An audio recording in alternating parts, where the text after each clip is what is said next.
নমস্কার,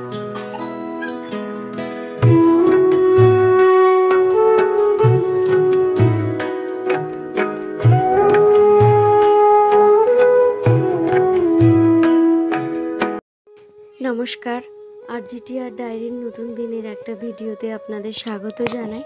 বড়দের প্রণাম আর ছোটদের অনেক অনেক ভালোবাসা জানিয়ে শুরু করছি আমার এই ভিডিওটা। তো আপনারা প্রথম থেকে শেষ পর্যন্ত পাশে থাকুন, আশা করি ভালো লাগবে। আর আজকের দিনটা সকাল থেকেই আপনাদেরকে সাথে নিয়ে শুরু করছি, তো আশা করি খুব ভালো লাগবে। সকালবেলায় ঘুম থেকে উঠেছি, ঘুম থেকে উঠে একটু নিজেকে ফ্রেশ করে নিয়েছি। ফ্রেশ করে নিয়ে এই যে মেয়েদের কাজ, ঝাড়ু হাতে। তো ঝাড়ু হাত দিয়ে পুরো ঘরটাকে একটু পরিষ্কার করে নিই, তারপরে আস্তে আস্তে বাসি কাজগুলোকে তো করতে হবে। তো ঘরটা ঝাড় দিতে শুরু করে দিয়েছি। এদিকে যেই ঘরে শুই সেই ঘরটাও পরিষ্কার করা, ঝাড় দেওয়া হয়ে গেছে। রান্নাঘরটাও ঝাড় দেওয়া হয়ে গেছে। তারপরে রয়েছে ডাইনিং পেজটা ঝাড় দিয়ে, তারপর সিঁড়ি ঘরটা ঝাড় দিয়ে, সিঁড়িটা ঝাড় দিয়ে নামিয়ে দিচ্ছি।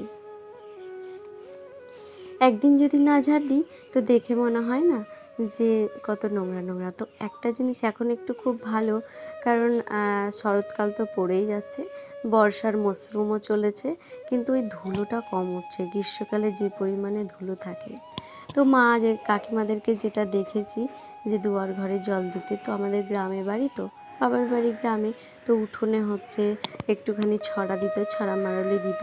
আমার তো সেই রকম পজিশন নেই আমাদের দুয়ার ঘরে জল দেয়া, তো আমি নিচে জল দিতে পারি না, নিচে দুয়ার ঘরে সেটা হচ্ছে দিয়ে আমার পক্ষে সম্ভব হয়ে ওঠে না, একটু প্রবলেম থাকে। যাই হোক, সেই জন্য আমি আমার দুয়ার ঘর যেইটুকু সেখানে একটু আমি জল ছড়া দিয়ে দিই, মানে এটাই যা। তো সকালবেলায় তো ফ্রেশ হয়েছি, বাসি কাপড় ছাড়া হয়ে গেছে। তো আমি এবার একটু বাসনটা মাজবো। তো আমাদের মা কাকিমাদেরকে কি দেখতাম জানেন, যে তারা ঘুম থেকে উঠে আগে বাসি কাজ করে নিত, তারপরে ড্রেস চেঞ্জ করে নিত। আমার বেলায় পুরো উল্টো। আমি কি মানে আমাদের আর বাসি কাজ করলে কিন্তু ছোঁয়া হয় না। গ্রামে কিন্তু বাসি কাজ করলেই একটু ছোঁয়া হয়ে যায়, এটাই ছোঁয়া নাড়া যেটা বলছে স্ত্রী কালচারে যেটা পড়ে। আর আমাদের সেটা হয় না, বাসি কাজ করতে করতেই রান্নাঘরের যাবতীয় জিনিসপত্র নাড়াঘাটা সব কিছু হয়। তো আমি তো ফ্রেশ হয়েই গেছি। তো যাই হোক, সেটাই ভাবলাম যে বাসনটা তো মাজতে বসবই, তার আগে না আমি ছোলাটাকে সেদ্ধ করতে বসিয়ে দিই। আজকে ছোলা রান্না করব, তাই ছোলাটাকে সেদ্ধ বসিয়ে দিলাম। আর জানেন, তারপরে চলে এসেছি বাসন মাজার পর্বে।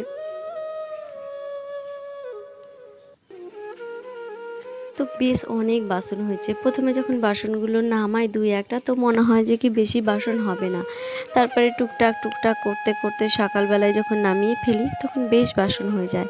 আর এই কলপাড়ের এই টাইলসগুলো না, এর আগের দিনও আপনাদের বলেছি, প্রায় 1 বছর হয়ে গেল। ওই নিচেরটা ব্লিচিং দিয়ে পরিষ্কার করা হয়, আর টাইলসগুলো বিশেষ করে পরিষ্কার করা হয়ে ওঠে না। কারণ হচ্ছে কি, এটা ওটা কাজ করতে গিয়ে ওটা বেশ সময় লাগে, সেই জন্য। তো যাই হোক, এদিককার আমার কাজকর্ম কমপ্লিট হয়ে গেল। তো এই দেখুন, আমরা হচ্ছে কি বাড়িতে চমনপ্রাশ বানাচ্ছি। তো যদি আপনারা জানতে চান এই চমনপ্রাশটা আমরা কী করে বানিয়ে খাচ্ছি, তো যদি জানতে চান কমেন্ট বক্সে জানাবেন, অবশ্যই বলে দেব। আর তাতে হচ্ছে কি একটু মধু দিয়ে খেতে বেশ ভালোই লাগে, বেশ উপকারও দেয়। তো চমনপ্রাশটা আমাদের 4 জনের হচ্ছে 4 চামচ, এইটুকুটাই 4 চামচ হয়ে যাবে। বেশ খেতেও খুব সুস্বাদু, চমনপ্রাশকে হার মানিয়ে দেয়। তো এবার আমার কর্তামশাই এটাকে গুলিয়ে নিয়েছে, এবার এটা সব ফার্স্টে আমি খাবো। তারপর আমার ছেলে খাবে, মেয়ে খাবে, তারপরে কর্তামশাইও খাবে। তো প্রথম প্রথম খাচ্ছিল না, তো আমি বললাম যে কি সব ভালো খাবারগুলো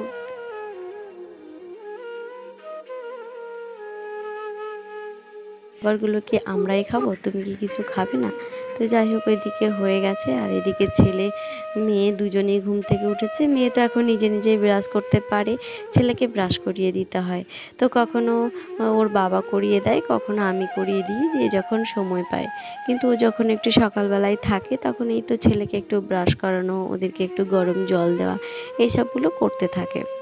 তো যাই হোক, এবার কর্তামশাই খেয়ে দিয়ে চলে গেছে, আমার কিছু রান্না বান্নাও হয়ে গেছে। এবার আমি ছেলে মেয়েদের খাওয়াতে নিয়ে যাব। তো ও কিছু কিছু খাবার রেডি করেও দিয়েছে। তো সকালবেলা আমার ছেলে মেয়ে ভাত খায় না, এই যে এই সব খাবারগুলোই খায়। এখানে আছে দেখুন কাজু কিশমিশ, তারপরে হচ্ছে প্রেম খেজুর, আবার হচ্ছে কি আলমন্ড বাদাম, এক টুকরো আপেল, আর হচ্ছে কলা। এটাই হচ্ছে আমার ছেলে মেয়ের ব্রেকফাস্ট।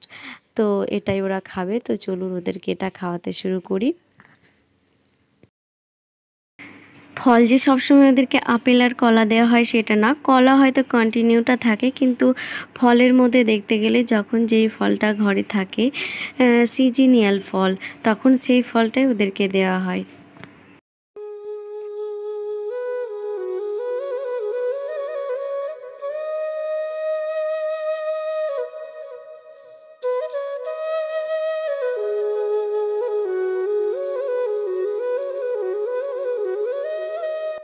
এই যে যেই খাবারগুলো নিয়ে বসেছি তার মধ্যে থেকে না কাজু বাদামটা খেতে দু ভাই বোন খুব ভালোবাসে।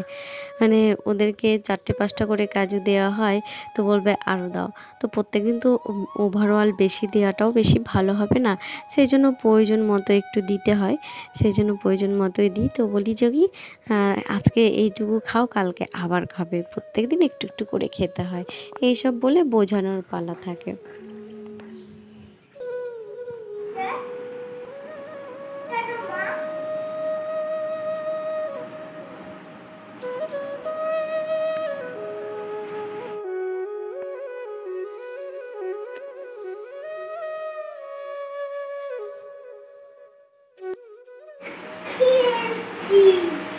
সারাক্ষণ খেলতেই থাকবে?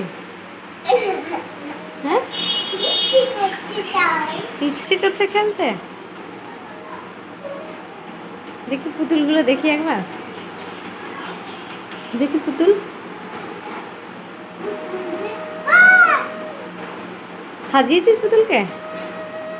সাজিয়েছ পুতুলকে, সাজিয়েছ? কে সাজিয়ে দিল? ওই জায়গাটা কি জঙ্গল করে দিলি? আমি তো ওই পুতুলগুলো আবার টেনে টেনে বের করেছিস? হ্যাঁ, কালকে ঠাম্মা বেদনি করেছিল, দিয়ে তুমি বাথরুম করতে ডাকলে, তাই জন্য একটু তাড়াহুড়ো করে না এই পুতুলটা ওখানে রেখে দাও। ওটা ওটা রেখে দাও, যেগুলো নিয়ে খেলছো সেগুলো নিয়ে খেলো। এটাও তো বের করেছো, এটা ওটা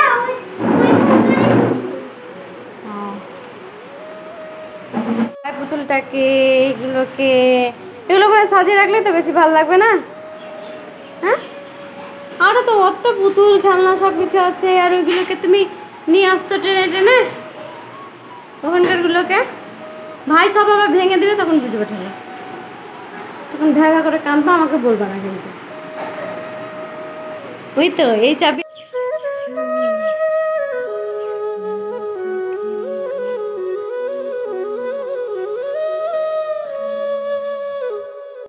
তো এখন হচ্ছে বিকেলবেলা, খাওয়া দাওয়া কমপ্লিট হয়েছে, দুপুরের খাওয়া দাওয়া। তো কর্তামশাইকে অনেক দিন থেকেই বলছি যে একটু নারকেলের ছোপাগুলো কেটে দাও, আমার ধূপ দেওয়া হচ্ছে না ঘরে।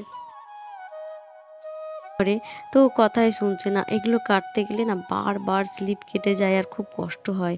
তো হেসোতেও খুব একটা বেশি ধার নেই, সেই কারণে হয়তো কষ্টটা হয়। তো যাই হোক, আমি আস্তে আস্তে এটাকে কাটার চেষ্টা করতে থাকলাম। তো বেশ কাটতে পেরেছি। আর এত ভয় লাগছিল না, যদি মনে হয় মানে বুড়ো আঙুলটা যদি বাই চান্স একটু নড়ে চড়ে যায়, তো একদম মানে মিডিল থেকে ও দুচির হয়ে যাবে, এমন অবস্থা। তো এর আগেও যখন কর্তামশাই এই ছোবাগুলো কেটে দিচ্ছিল, তো এরকমই স্লিপ কাটছিল, মানে খুব অস্বস্তি বোধ হয়। তো ওর ছেলেদের শক্তি তো, আর আমার মেয়েদের শক্তি, তাই মানে ভাবছিলাম যে কি পারবো কি পারবো না, পারবো কি পারবো না। তো বসেই গেলাম কাটতে। তো দেখছি আমি টুকরো টুকরো করে অনেকটাই কাটতে পেরে গেছি। আর এইদিকে আমার দুষ্টু দুটো তো খুব জ্বালাচ্ছে পেছনে পেছনে। আর তো তো বেশ আমি যখন এটাকে কেটেই ফেলেছি, তো আজকে না সন্ধ্যাবেলায় আমি ছোবা দিয়ে ধূপ দেবো। মানে ধূপ দিতে খুব ভালোই লাগে আমার, ধূপের সেন্টটা গন্ধটা খুব ভাল লাগে। আর ধূপকাঠি না, প্রত্যেকটা ধূপকাঠির গন্ধ নিতে পারি না। এর আগেও বলেছি আমার ডাস্ট অ্যালার্জি, তো সেই জন্য খুব প্রবলেম হয়ে পড়ে। মনে হয় যে কি ভেতর থেকে দম বন্ধ হয়ে আসে, এই রকম অবস্থা। সেই জন্য ধূপের গন্ধটা খুব ভাল লাগে। তো দুপুরবেলায় যখন একটু আমি পুজো করি, ঠাকুরকে একটু মিষ্টি জল দিই, তখন ধূপ দেওয়া যায় না, তখন ওই কাঁচা ধূপকাঠি দিয়েই দিই। আর যখন রাত্রেবেলা ধরুন সন্ধ্যা দিই, তখন তো একটু ফাঁকা থাকি, যাই হোক তখন ধূপটা ধরিয়ে ধূপটা দিই। তো অর্ধেকটা কাটলাম, অর্ধেকটা আবার রেখে দিলাম। একদিনে বেশি কাটলে হাতেও একটু ব্যথা ব্যথা করছে বেশ। তো ওটা আবার অন্য সময় যেটা ফুরিয়ে যাবে তখন ওটা কাটা হবে। তো বন্ধুরা, আজকের মতো এই ছোবা তুলতে তুলতে, এটা পরিষ্কার করতে করতে আমার ভিডিওটা শেষ করছি। তো আপনারা সুস্থ থাকবেন, ভালো থাকবেন। আর আমার ভিডিওটা কেমন লাগলো কমেন্ট বক্সে অবশ্যই জানাবেন। আজকের জন্য টাটা, আবার দেখা হচ্ছে নতুন একটা ভিডিওর সঙ্গে। যদি এক বিন্দু ভালো লেগে থাকে তো প্লিজ সাবস্ক্রাইব করে পাশে থাকবেন, আর একটা প্লিজ লাইক করে দেবেন। আজকের জন্য